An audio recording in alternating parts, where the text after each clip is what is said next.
venez juste pour donner votre sentiment de ce que là, vous allez traverser l'enfer en venant du paradis, j'espère. Ouais, mais c'est la première fois que je viens ici là. Ah, Et oui, moi je suis souvent à Bois-Jolant, donc je trouve que c'est pas trop l'enfer.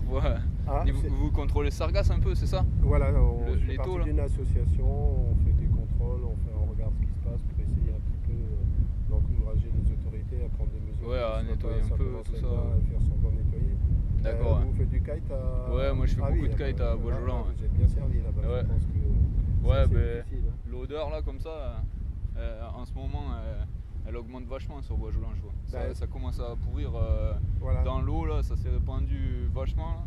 Je vois maintenant même dans l'eau ça sent. Avant ça sentait pas dans l'eau. Et le goût de l'eau elle-même est... Oh ben là ouais, à force là. Hier j'y étais là toute l'après-midi parce qu'il y avait un bon vent. Et à la fin de l'après-midi ça donne des nausées un peu. Voilà, donc, mais sinon à part ça, vous n'avez pas trop de problèmes de santé qui seraient liés directement à ça. Pour l'instant, une fois que vous êtes sorti, ça y est, c'est fini quoi, c'est bon. Ouais. Non, pas d'allergie, tout ça. Il y en a qui ont des boutons, ils me disent aux jambes et tout ça là, à traverser la Sargasse à chaque fois pour aller à l'eau. C'est ça au début, oui.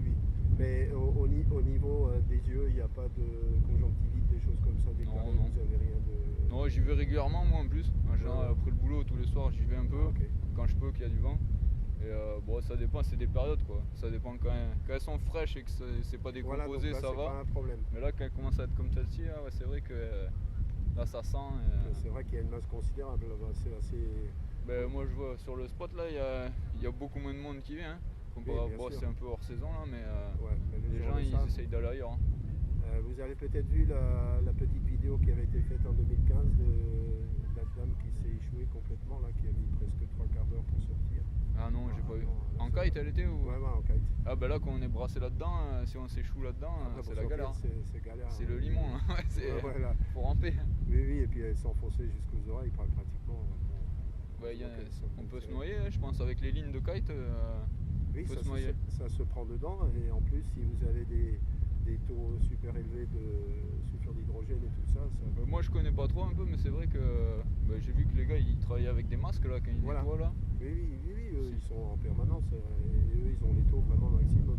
Et s'ils prennent pas les précautions, parce qu'à respirer à grosse dose, ça provoque quoi? Ils savent pas exactement.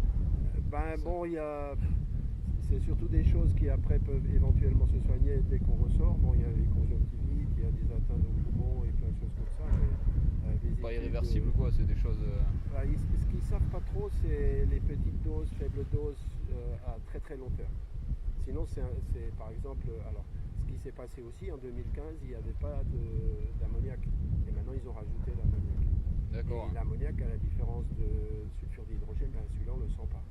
Et les effets sont peut-être même c'est un poison ça, c'est un poison aussi, donc on ne sait pas trop. Je sais que moi là, hier j'y étais là, mais ça m'a un peu écœuré là. J'essaye d'aller plus vers Saint-François là quand je peux. Oui, faut essayer de changer de spot en attendant que ça se... Mais ouais, c'est des vagues, hein, ça revient, c'est que c'est embêtant là, en ce moment. Ouais. Non mais après, normalement le site est interdit d'accès, vous avez vu, il y a une réglementation qui est sortie, il y a des affiches. J'ai vu qu'il y avait marqué baignade interdite, tout ça, Non mais ça c'est baignade, ça y était dès le début. D'accord. Là, il y a parce qu'ils vont utiliser ça comme site de stockage.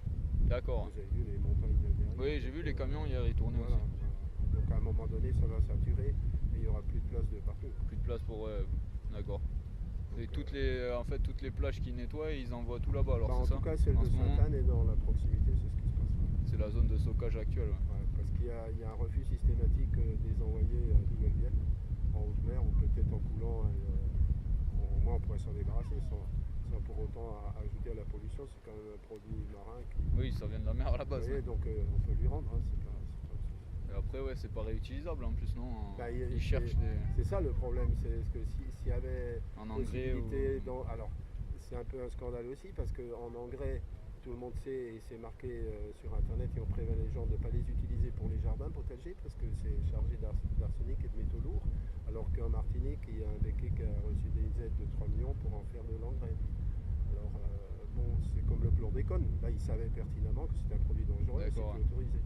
Donc, on a un petit peu peur, tout le monde a un peu peur que bis repetita, d'autant que maintenant, on fait plus trop confiance aux organismes d'État qui nous cachent les choses. Oui, ils peuvent les réutiliser après.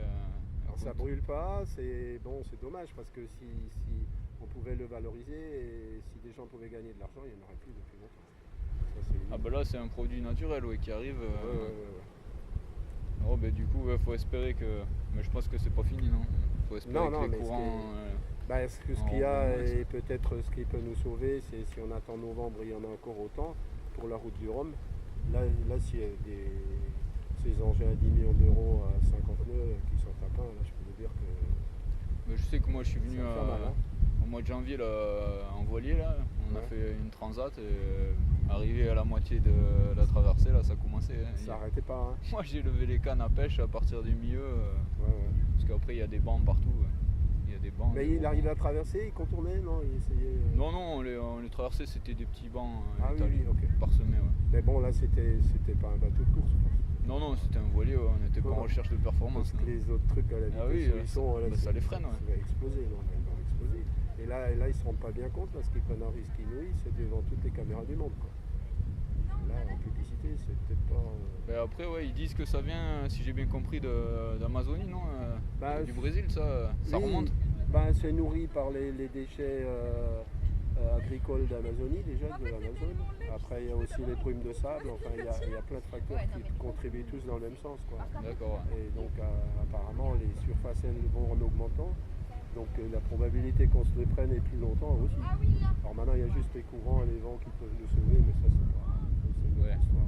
Ben, sur la côte au vent comme ça, on risque d'y avoir droit. Et encore nous, c'est encore pire. Ok, encore merci pour. De rien, mais bonne journée. Allez, aussi, bye.